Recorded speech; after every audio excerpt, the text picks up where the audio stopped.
जिस दोस्त पर आंख बूंद कर भरोसा किया, जब उसी को इंसाफ की कुर्सी पर बैठाया गया, तो क्या उसने दोस्ती निभाई या धर्म? जब रिश्तों की कसौटी पर ईमान तौलने की बारी आई, तो क्या सचमुच पंच परमेश्वर बना वो इंसान या बस एक दोस्त? नमस्कार, आप देख रहे हैं कहानी कंचन की, जहां कहानियां सिर्फ सुननी नहीं जाती, महसूस की जाती है। चैनल को सब्सक्राइब जरूर करें और चलिए डूबते हैं मुंशी प्रेमचंद की उस कहानी में, जहां दोस्ती और इंसाफ आमने सामने खड़े हैं। पंच परमेश्वर। जुम्मन शेख अलगू चौधरी में गाढ़ी मित्रता थी। साझे में खेती होती थी, कुछ लेन देन में भी साझा था। एक को दूसरे पर अटल विश्वास था। जुम्मन जब हज करने गए थे, तब अपना घर अलगू को सौंप गए थे, और अलगू जब कभी बाहर जाते तो जुम्मन पर अपना घर छोड़ देते थे। उनमें न खाना पाना का व्यवहार था, न धर्म का नाता, केवल विचार मिलते थे।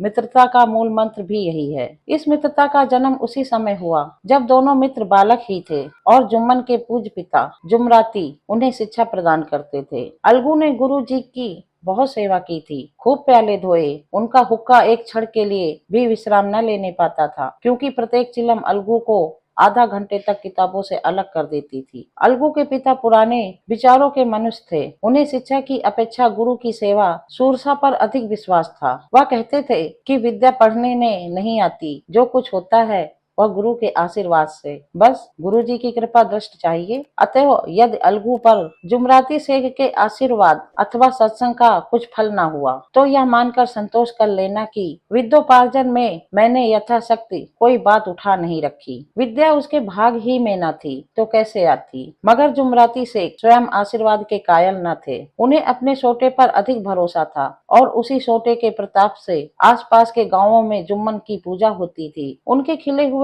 रेहननामे या बैनामे पर कचहरी का मोहरिर भी कदम न उठा सकता था। हल्के का डाकिया, कांस्टेबल और तहसील का चपरासी सब उनकी कृपा की आकांक्षा रखते थे। अतः अलगू का मान उनके धन के कारण था, जो जुम्मन शेख अपनी अनमोल विद्या से ही सबके आदर पात्र बने थे। जुम्मन शेख की एक बूढ़ी खाला मौसी थी। उसके पास कुछ थोड़ी सी मिल्कियत थी, परंतु उसके निकट संबंधियों में कोई न था। जुम्मन ने लंबे चौड़े वादे करके यह मिल्कियत अपने नाम लिखवा ली थी। जब तक दान पात्र की रजिस्ट्री न हुई थी, तब तक खाला जान का खूब आदर सत्कार किया गया। उन्हें खूब स्वादिष्ट पदार्थ खिलाए गए, हलवे पुलाव की वर्षा सी की गई। पर रजिस्ट्री की मोहर ने इस खातिरदारियों पर भी मानो मोहर लगा दी। जुम्मन की पत्नी करीमन रोटियों के साथ कड़वी बातें के कुछ तेज तीखे सलान भी देने लगी। जुम्मन शेख भी निठुर हो गए।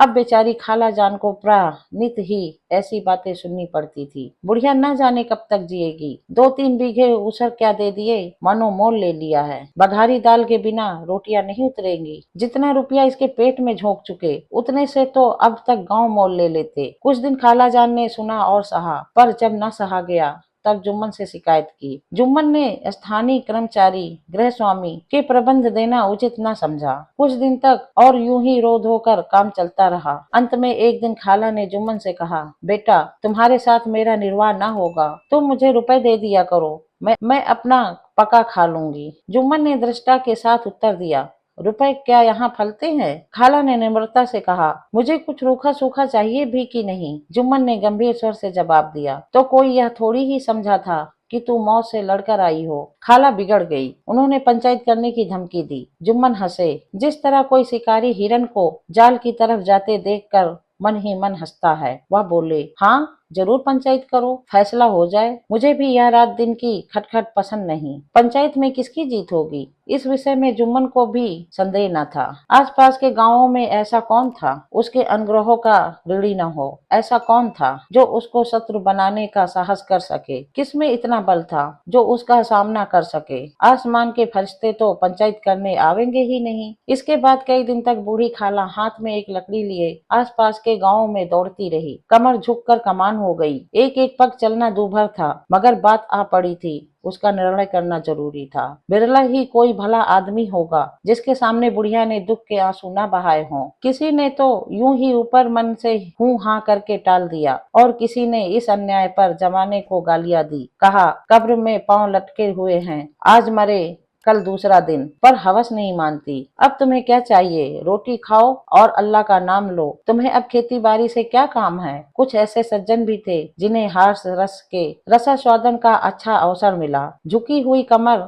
पोपला मुंह, सनके से बाल, इतनी सामग्री एकत्र हो तब हंसी क्यों न आवे। ऐसे न्याय प्रिय, दयालु, दीन वत्सल पुरुष बहुत कम थे जिन्होंने इस अबला के दुखड़े को गौर से सुना हो और उसको सांत्वना दी हो। चारों ओर से घूम घाम कर बेचारी अलगू चौधरी के पास आई, लाठी पटक दी और दम लेकर बोली, बेटा तुम भी दम भर के लिए मेरी पंचायत में चले आना। अलगू कहता है, मुझे बुलाकर क्या करोगी, कई गांव के आदमी तो आवेंगे ही। खाला बोली, अपनी विपत तो सबके आगे रो आई, अब आने न आने का आखित्यार उनको है। अलगू कहता है, यूं आने को तो आ जाऊंगा मगर पंचायत में मुंह न खोलूंगा। खाला बोली, क्यों बेटा। अलगू, अब इसका क्या जवाब दूं, अपनी खुशी, जुम्मन मेरा पुराना मित्र है, उससे बिगाड़ नहीं कर सकता। खाला कहती है, बेटा क्या बिगाड़ के डर से ईमान की बात न कहोगे, हमारे सोए हुए धर्म ज्ञान की सारी संपत्ति लुट जाए तो उसे खबर नहीं होती, परंतु ललकार सुनकर वह सचेत हो जाता है, फिर उसे कोई जीत नहीं सकता।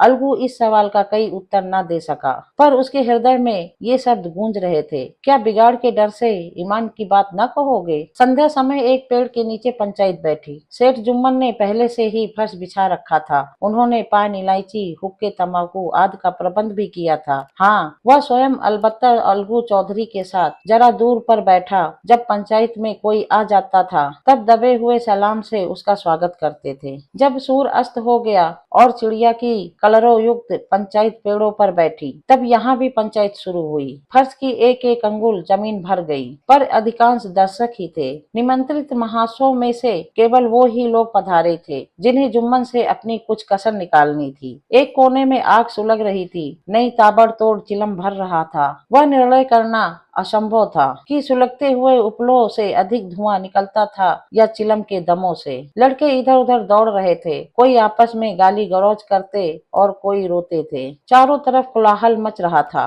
गांव के कुत्ते इस जमाव को भोज समझकर झुंड के झुंड जमा हो गए थे। पंच लोग बैठ गए तो बूढ़ी खाला ने उनसे विनती की, पंचो आज 3 साल हुए, मैंने अपनी सारी जायदाद अपने भांजे जुम्मन के नाम लिखवा दी थी, इसे आप लोग जानते ही होंगे। जुम्मन ने मुझे ताहयात रोटी कपड़ा देने का कबूल किया। साल भर तो मैंने इसके साथ रो धोकर काटा, पर अब रात दिन का रोना नहीं सहा जाता। मुझे ना पेट की रोटी मिलती है ना तन का कपड़ा, बेकस बेवा हूँ, कचहरी दरबार नहीं कर सकती, तुम्हारे सिवा और किसको अपना दुख सुनाऊं। तुम लोग जो राह निकाल दो उसी राह पर चलूं। अगर मुझ में कोई ऐब देखो तो मेरे मुंह पर थप्पड़ मारो, जुम्मन में बुराई देखो तो उसे समझाओ। क्यों एक बेबस की आह लेता है, मैं पंचों का हुक्म सिर माथे पर चढ़ाऊंगी। रामधन मिश्र, जिनके कई असामियों को जुम्मन ने अपने गांव में बसा लिया था, बोले, जुम्मन मियाँ किसे पंच बदते हो, अभी से इसका निपटारा कर लो, फिर जो कुछ पंच कहेगा वही मानना पड़ेगा। जुम्मन को इस समय सदस्यों में विशेषकर वो ही लोग दिख पड़े जिनसे किसी न किसी कारण उनका वैमनस्य था। जुम्मन बोले, पंचों का हुक्म अल्लाह का हुक्म है, खाला जान जिसे चाहे उसे बदे, मुझे कोई उर्ज नहीं। खाला ने चिल्लाकर कहा, अरे अल्लाह के बंदे, पंचों का नाम क्यों नहीं बता देता, कुछ मुझे भी तो मालूम हो। जुम्मन ने क्रोध से कहा, इस वक्त मेरा मुंह ना खुलवाओ, तुम्हारी बन पड़ी है, जिसे चाहे पंच बदो। खाला जान जुम्मन के आक्षेप को समझ गई। वह बोली, बेटा खुदा से डरो, पंच ना किसी के दोस्त होते हैं ना किसी के दुश्मन, कैसी बात कहते हो, और तुम्हारा किसी पर विश्वास ना हो तो जाने दो। अलगू चौधरी को तो मानते हो, लो मैं उन्हीं को सरपंच बदती हूँ। जुम्मन शेख आनंद से फूल उठे, परंतु भावों को छिपा कर बोले, अलगू ही सही, मेरे लिए जैसा रामधन वैसे अलगू। अलगू इस झमेले में फंसना नहीं चाहते थे। वो कन्नी काटने लगे, बोले, खाला तुम जानती हो कि मेरी जुम्मन से गाढ़ी दोस्ती है। खाला ने गंभीर स्वर से कहा, बेटा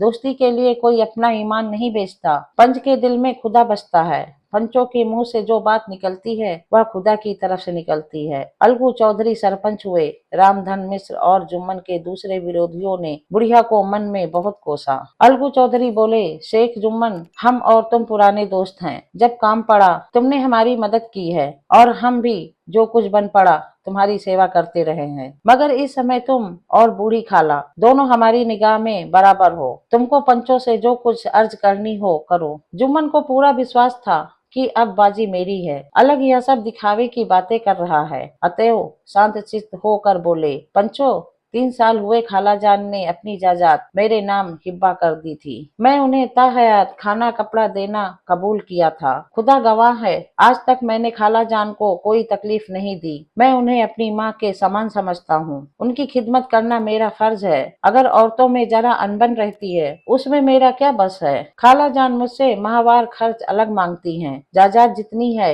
वह पंचों से छिपी नहीं, उससे इतना मुनाफा नहीं होता है कि माहवार खर्च दे सकूं। इसके अलावा हिब्बा नामे में माहवार खर्च का कोई जिक्र नहीं तो मैं भूल कर भी इस झमेले में न पड़ता। बस मुझे यही कहना है, आइंदा पंचों का आखिरदारी है, जो फैसला चाहे करे। अलगू चौधरी को हमेशा कचहरी से काम पड़ता था, अतएव वह पूरा कानूनी आदमी था। उसने जुम्मन से जिरह शुरू किया। एक एक प्रश्न जुम्मन के हृदय पर हथौड़े की चोट की तरह पड़ता था। रामधन मिश्र इन प्रश्नों पर मुग्ध हुए जाते थे। जुम्मन चकित थे कि अलगू को क्या हो गया। अभी यह अलगू मेरे साथ बैठा हुआ कैसी कैसी बातें कर रहा था। इतनी ही देर में ऐसी काया पलट हो गई कि मेरी जड़ खोदने पर तुला हुआ है। न मालूम कब की कसर यह निकाल रहा है। क्या इतने दिनों की दोस्ती कुछ भी काम न आवेगी। जुम्मन शेख तो इन्हीं संकल्प विकल्प में पड़े हुए थे कि इतने में अलगू ने फैसला सुनाया। जुम्मन शेख, पंचों ने इस मामले पर विचार किया। उन्हें यह नीति संगत मालूम होता है कि खालाजान को माहवार खर्च दिया जाए। हमारा विचार है कि खालाजान की जायदाद में इतना मुनाफा अवश्य होता है कि माहवार खर्च दिया जा सके। बस यही हमारा फैसला है। अगर जुम्मन को खर्च देना मंजूर न हो तो हिब्बा नामा रद्द समझा जाए। यह फैसला सुनते ही जुम्मन सन्नाटे में आ गए। जो अपना मित्र हो वह शत्रु का व्यवहार करके और गले पर छुरी फेरे। इसे समय के हेर फेर के सिवा और क्या कहें। जिस पर पूरा भरोसा था उसने समय पड़ने पर धोखा दिया। ऐसे ही अवसरों पर झूठे सच्चे मित्रों की परीक्षा की जाती है। यही कलयुग की दोस्ती है। अगर लोग ऐसे कपटी धोखेबाज न होते तो देश में आपत्तियों का प्रकोप क्यों होता। यह हैजा फ्लैग आज बांधिया दुष्कर्मों के ही दंड हैं। मगर रामधन मिश्र और अन्य पंच अलगू चौधरी की इस नीति परायणता को प्रशंसा जी खोलकर कर रहे थे। वो कहते थे, इसका नाम पंचायत है। दूध का दूध और पानी का पानी कर दिया। दोस्ती दोस्ती की जगह है, किंतु धर्म का पालन करना मुख्य है। ऐसे ही सत्यवादियों के बल पर पृथ्वी ठहरी है, नहीं तो वह कब की रसातल हो चली जाती। इस फैसले ने अलगू और जुम्मन की दोस्ती की जड़ हिला दी। अब वो साथ साथ बातें करते नहीं दिखाई देते। इतना पुराना मित्रता रूपी वृक्ष सत्य का एक झोंका भी न सह सका। सचमुच वह बालू की ही जमीन पर खड़ा था। उनमें अब शिष्टाचार का अधिक व्यवहार होने लगा। एक दूसरे की आवभगत ज्यादा करने लगा। वो मिलते जुलते थे, मगर उसी तरह जैसे तलवार से ढाल मिलती है। जुम्मन के चित्त में मित्र की कुटिलता आठों पहर खटका करती थी। उसे हर घड़ी यही चिंता रहती थी कि किसी तरह बदला लेने का अवसर मिले। अच्छे कामों की सिद्धि में बड़ी देर लगती है, पर बुरे कामों की सिद्धि में यह बात नहीं होती। जुम्मन को भी बदला लेने का अवसर जल्द ही मिल गया। पिछले साल अलगू चौधरी बटेसर से बैलों की एक बहुत अच्छी गोइल बोल लाए थे। बैल पचाही जात की सुंदर बड़े बड़े सींगों वाले थे। महीनों तक आसपास के गांव के लोग दर्शन करते रहे। दो योग से जुम्मन की पंचायत के 1 महीने के बाद इस जोड़ी का एक बैल मर गया। जुम्मन ने दोस्तों से कहा, यह दगाबाजी की सजा है। इंसान सब्र भले ही कर जाए, पर खुदा नेक बंद सब देखता है। अलगू को संदेह हुआ कि जुम्मन ने बैल को विष दिला दिया है। चौधराइन ने भी जुम्मन पर ही इस दुर्घटना का दोषारोपण किया। उसने कहा, जुम्मन ने कुछ कर करा दिया है। चौधराइन और करीमन में इस विषय पर एक दिन खूब ही वाद विवाद हुआ। दोनों देवियों ने शब्द बाहुल की नदी बहा दी। व्यंग्य वक्तोक्ति अनौकित और उपमा आदि अलंकारों में बातें हुई। जुम्मन ने किसी तरह शांति स्थापित की। उन्होंने अपनी पत्नी को डांट डपट कर समझा दिया, पर उसे उस रणभूमि से हटा भी ले गए। उधर अलगू चौधरी ने समझाने बुझाने का काम अपने तर्कपूर्ण सोटे से लिया। अब अकेला बैल किस काम का। उसका जोड़ बहुत ढूंढा गया, पर न मिला। निदान यह सवाल ठहरी कि इसे बेच डालना चाहिए। गांव में एक समझू साहू थे। वह इक्का गाड़ी हाँकते थे। गांव के गुड़ घी लाद कर मंडी ले जाते, मंडी से तेल नमक भर लाते और गांव में बेचते। इस बैल पर उनका मन लहराया। उन्होंने सोचा, यह बैल हाथ लगे तो दिन भर में बेखटके 3 खेप हो। बैल देखा, गाड़ी में दौड़ाया, बाल भौरी की पहचान कराई, मोल तोल किया और उसे लाकर द्वार पर बांध ही दिया। 1 महीने में दाम चुकाने का वादा ठहरा। चौधरी को भी गरज थी ही घाटे की परवाह न की। साहू समझू ने नया बैल पाया तो लगे उसे रगेदने। वह दिन में 3-3 4-4 खेपे करने लगे। न चारे की फिक्र थी न पानी की, बस खेपे में काम था। मंडी ले गए, वहां कुछ सूखा भूसा सामने डाल दिया। बेचारा जानवर अभी दम भी न लेने पाया था कि फिर जोत दिया। अलगू चौधरी के घर था तो चैन की बंसी बजती थी। बैलराम छठे छमाहे कभी बहली में जोते जाते थे, खूब उछलते कूदते और कोसों तक दौड़े चले जाते थे। वहां बैलराम का राबित था, साफ पानी, दली हुई अरहर की दाल और भूसे के साथ खली। और यही नहीं, कभी कभी घी का स्वाद भी चखने को मिल जाता था। शाम सवेरे एक आदमी खरहरे करता, पोंछता और सहलाता था। कहाँ वह सुख चैन, कहाँ यह आठों पहर कहीं खपत। महीनों भर में ही वह पिस सा गया। इक्के का यह जुआ देखते ही उसका लहू सूख जाता था। एक एक पग चलना दूभर था, हड्डियां निकल आई थी, पर था वह पानीदार। मार की बर्दाश्त न थी। एक दिन चौथी खेप में साहू जी ने दूना बोझा लादा। दिन भर का थका जानवर पैर न उठते थे, पर साहू जी कोड़े फटकारने लगे। बस फिर क्या था, बैल कलेजा तोड़ कर चला। कुछ दूर दौड़ा और चाहा कि जरा दम ले लूं, पर साहू जी को जल्द पहुंचने की फिक्र थी। अतः उन्होंने कई कोड़े बड़ी निर्दयता से फटकारे। बैल ने एक बार फिर जोर लगाया, पर अब की बार शक्ति ने जवाब दे दिया। वह धरती पर गिर पड़ा और ऐसा गिरा कि फिर न उठा। साहू जी ने बहुत पीटा, टांग पकड़कर खींचा, नथनों में लकड़ी ठूंस दी, पर कहीं मृतक भी उठ सकता है। तब साहू जी को कुछ शक हुआ। उन्होंने बैल को गौर से देखा, खोलकर अलग किया और सोचने लगे कि गाड़ी कैसे घर पहुंचे। बहुत चीखे चिल्लाए, पर देहात का रास्ता बच्चों की आंख की तरह सांझ होते ही बंद हो जाता है। कोई नजर न आया, आसपास कोई गांव भी न था। मारे क्रोध के उन्होंने मरे हुए बैल पर और दुर्वे लगाने और कोसने लगे। अभागे, तुझे मरना ही था तो घर पहुंचकर मरता, ससुरा बीच रास्ते ही में मर रहा, अब गाड़ी कौन खींचे। इस तरह साहू जी खूब जले भुने। कई बोरे गुड़ और कई पीपे घी उन्होंने बेचे थे। 200-250 रुपए कमर में बंधे थे। इसके सिवा गाड़ी पर कई बोरे नमक थे, अतः छोड़कर जा भी न सकते थे। लाचार बेचारे गाड़ी पर ही लेट गए। वहीं रत जगह करने की ठान ली। चिलम पी गया, फिर हुक्का पिया। इस तरह शाह जी आधी रात तक नींद को बहलाते रहे। अपनी जान में तो वह जागते ही रहे, पर पांव पटते ही जो नींद टूटी और कमर पर हाथ रखा तो थैली गायब। घबरा कर इधर उधर देखा तो कई कनस्तर तेल भी नादारत। अफसोस के बेचारे ने सिर पीट लिया और पछाड़ खाने लगा। प्रातःकाल रोते बिलखते घर पहुंचे। सौवाइन ने जब यह बुरी सुनावनी सुनी तब पहले तो रोई, फिर अलगू चौधरी को गालियां देने लगी। निगोड़े ने ऐसा कुलछनी बैल दिया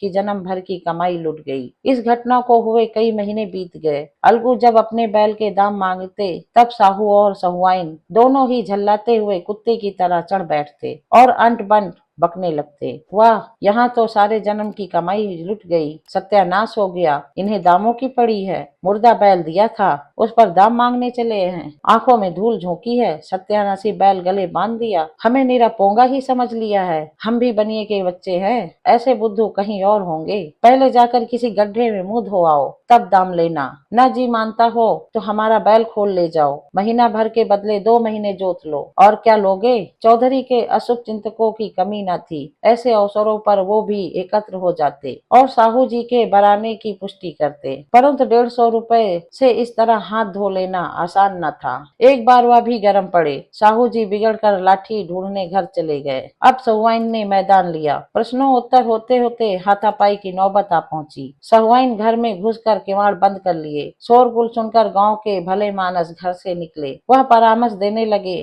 कि इस तरह से काम न चलेगा, पंचायत कर लो, कुछ तय हो जाए उसे स्वीकार कर लो। साहू जी राजी हो गए। अलगू ने भी हामी भर ली। पंचायत की तैयारियां होने लगी। दोनों पक्षों ने अपने अपने दल बनाने शुरू किए। इसके बाद तीसरे दिन उसी वृक्ष के नीचे पंचायत बैठी। वही संध्या का समय था। खेतों में कौवे पंचायत कर रहे थे। विवादग्रस्त विषय था या कि मटर की फलियों पर उनका कोई सौवत है या नहीं, और जब तक यह प्रश्न हल न हो जाए तब तक वो रखवाले की पुकार पर अपनी अप्रसन्नता प्रकट करना आवश्यकता समझते थे। पेड़ की डालियों पर बैठी शुक मंडली के वह प्रश्न छिड़ा हुआ था कि मनुष्यों को उन्हें वे सुरव्वत कहने का क्या अधिकार है, जब उन्हें स्वयं अपने मित्रों में दंगा करने में भी संकोच नहीं होता। पंचायत बैठ गई तो रामधन मिश्र ने कहा, अब देरी क्या है, पंचों का चुनाव हो जाना चाहिए। बोलो चौधरी, किस किस को पंच बदते हो? अलगू ने दीन भाव से कहा, समझू साहू ही चुन ले। समझू खड़े हुए और कड़क कर बोले, मेरी ओर से जुम्मन शेख। जुम्मन का नाम सुनते ही अलगू चौधरी का कलेजा धक धक करने लगा, मानो किसी ने अचानक थप्पड़ मार दिया हो। रामधन अलगू के मित्र थे, वह बात को ताड़ गए। पूछा, क्यों चौधरी, तुम्हें कोई उज्र तो नहीं? चौधरी ने निराश होकर कहा, नहीं, मुझे क्या उज्र होगा। अपने उत्तरदायित्व का ज्ञान बहुधा हमारे संकुचित व्यवहारों का सुधारक होता है। जब हम राह भूल कर भटकने लगते हैं, तब यही ज्ञान हमारा विश्वसनीय पथ प्रदर्शक बन जाता है। पत्र संपादक अपनी शांति कुटी में बैठा हुआ कितनी धृष्टता और स्वतंत्रता के साथ अपनी प्रबल लेखनी में मंत्रिमंडल पर आक्रमण करता है, परंतु ऐसे अवसर आते हैं जब वह स्वयं मंत्रिमंडल में सम्मिलित होता है। मंडल के भवन में पग धरते ही उसकी लेखनी कितनी मर्मज्ञ, कितनी विचारशील, कितनी न्याय परायण हो जाती है। इसका कारण उत्तरदायित्व का ज्ञान है। नवयुवक युवा अवस्था में कितना उद्दंड रहता है, माता पिता उसकी ओर से कितने चिंतित रहते हैं, वो उसे कुल कलंक समझते हैं, परंतु थोड़ी ही समय में परिवार का बोझ सिर पर पड़ते ही वह अव्यवस्थित चित्त उन्मत्त युवक कितना धैर्यशील, कैसा शांतचित्त हो जाता है। यह भी उत्तरदायित्व के ज्ञान का फल है। जुम्मन शेख के मन में भी सरपंच का उच्च स्थान ग्रहण करते ही अपनी जिम्मेदारी का भाव पैदा हुआ। उसने सोचा, मैं इस वक्त न्याय और धर्म के सर्वोच्च आसन पर बैठा हूँ। मेरे मुंह से इस समय जो कुछ निकलेगा वह देवी वाणी का शब्द है, और देवी वाणी में मेरे मानव विकारों का कदापि समावेश न होना चाहिए। मुझे सत्य से जो भर भी उल्टा उचित नहीं। पंचों ने दोनों पक्षों से सवाल जवाब करने शुरू किए। बहुत देर तक दोनों दल अपने अपने पक्ष का समर्थन करते रहे। इस विषय में तो सब सहमत थे कि समझू को बैल का मूल देना चाहिए, परंतु वो महाशय इस कारण रियायत करना चाहते थे कि बैल के मर जाने में समझू को हानि हुई। उसके प्रतिकूल दो सभ्य मूल के अतिरिक्त समझू को दंड भी देना चाहते थे, जिससे फिर किसी को पशुओं के साथ ऐसी निर्दयता करने का साहस न हो। अंत में जुम्मन ने फैसला सुनाया, अलगू चौधरी और समझू साहू, पंचू ने तुम्हारे मामले पर अच्छी तरह विचार किया। समझू को उचित है कि बैल का पूरा दाम दे। जिस वक्त उन्होंने बैल लिया उसे कोई बीमारी न थी। अगर उसी समय दाम दे दिए जाते तो आज समझू उसे फेर लेने का आग्रह न करते। बैल की मृत्यु केवल इस कारण हुई कि उससे बड़ा कठिन परिश्रम लिया गया और उसके दाने चारे का कोई प्रबंध न किया गया। रामधन मिश्र ने बोले, समझू ने बैल को जानबूझकर मारा है, अतएव उसे दंड देना चाहिए। जुम्मन बोले, यह दूसरा मामला है, हमको इससे कोई मतलब नहीं। झगड़ू शाह ने कहा, समझू के साथ कुछ रियायत होनी चाहिए। जुम्मन बोले, यह अलगू चौधरी की इच्छा पर निर्भर है, यह रियायत करें तो उनकी भलमनसी। अलगू चौधरी फूले न समाये, उठ खड़े हुए और जोर से बोले, पंच परमेश्वर की जय। इसके साथ ही चारों ओर से प्रतिध्वनि हुई, पंच परमेश्वर की जय। यह मनुष्य का काम नहीं, पंच में परमेश्वर वास करते हैं, यह उन्हीं की महिमा है। पंच के सामने खोटे को कौन खरा कह सकता है। थोड़ी देर बाद जुम्मन अलगू के पास आए और उनके गले लिपट कर बोले, भैया, जब से तुमने मेरी पंचायत की तब से मैं तुम्हारा प्राण घातक शत्रु बन गया था, पर आज मुझे ज्ञात हुआ कि पंच के पद पर बैठकर न कोई किसी का दोस्त है न दुश्मन। न्याय के सिवा उसे और कुछ नहीं सूझता।